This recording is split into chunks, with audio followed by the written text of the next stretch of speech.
In the car class, let me define a method called that returns string named toString there, and then I want to convert the current state of a car object into a string so that we can easily do something like this. So at this moment, system.out.print, I could do v2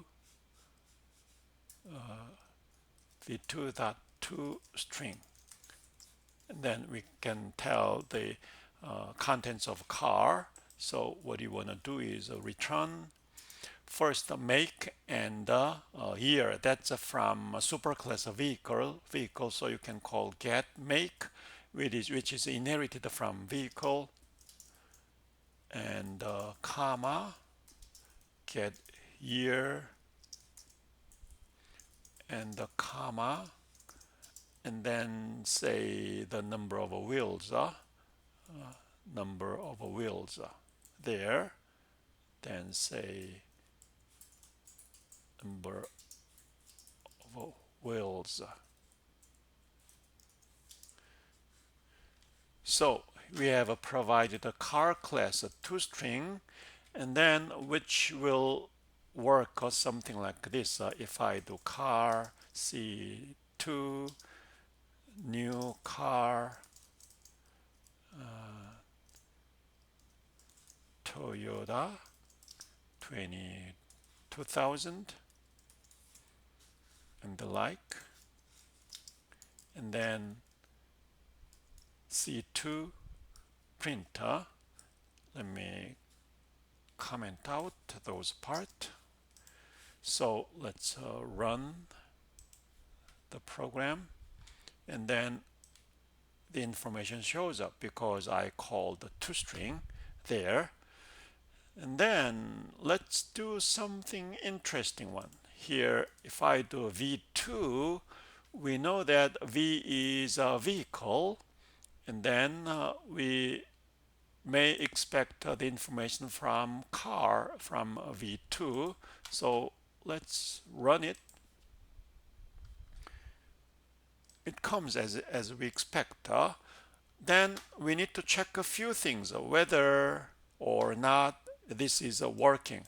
So we have learned the dynamic binding so that a v2 is actually car object, so that toString from car comes. So that's what we got. However, let's check static binding if it satisfies the one. Static binding means at compile time, the method, the toString, should be found at the v2 class. A v2 class is a vehicle. If you go to vehicle, there is no toString. It's quite weird, strange that vehicle class does not have a toString method, but somehow static binding worked. Compile time, there is no error. So what's happening there? That is due to Java's language definition. If a class does not have any superclass, like a vehicle is no explicit superclass, then Java assumes that it is a capital O object class is a superclass. So giving capital O superclass object is an optional, but in a car or airplane, we have given superclass explicitly. So if you do not give explicit superclass, capital O object class is assumed. Then what is special about the capital O object?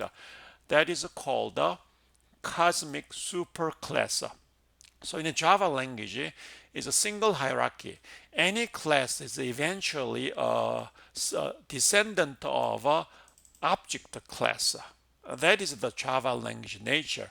In object class, one of the method defined here is a toString method is defined, which returns a string representation. So toString method is defined in object, the cosmic superclass.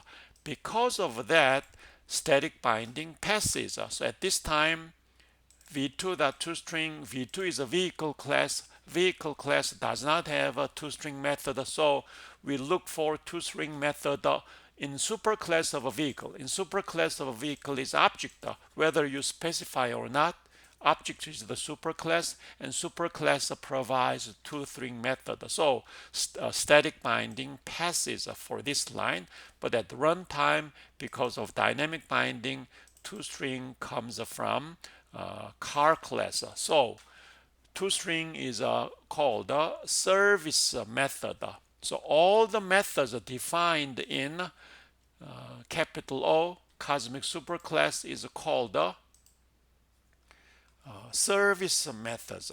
So equals, finalize, and so on. So one of them we are going to use frequently is toString to dump the contents of the object. That's a typical usage. There are many other service methods as well. So in toString, we just provide such information which is intended to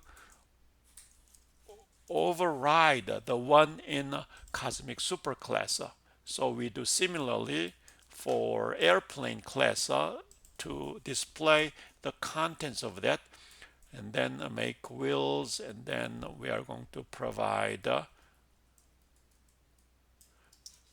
you can just create whatever format you want. Let's give wingspan, comma, and flight length,